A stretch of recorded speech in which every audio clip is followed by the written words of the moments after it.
तो दोस्तों, have a good day. मैंने बहुत दिनों पहले ये पौधा लगाया था। इसको ब्रायोफिलम बोलते हैं, पत्र बीजिका करके भी बोला जाता है। इसको बायोलॉजी में पढ़ा होगा आपने।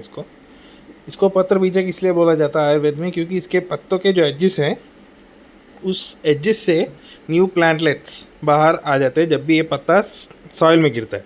तो एक पत्ता मैंने डाला था और इससे बहुत बड़ा ब्रायोफिलम का प्लांट बड़ा है। बहुत बड़ा नहीं, बड़ा। I think it's the normal size.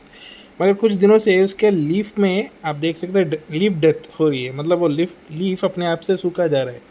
मुझे डाउट है मिनरल न्यूट्रिशन का, मगर other other than that I saw this today.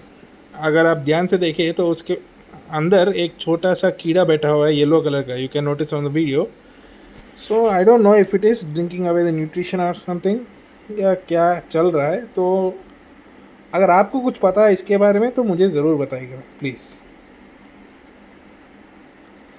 वो कीड़ा भी बहुत क्यूट और ब्यूटीफुल लग रहा है मुझे, as a nature lover. Yes of course. तो आप क्या करते अगर मेरी जगह होते? तो give me an advice on this. Do leave in my comment, do like, subscribe and share for more content.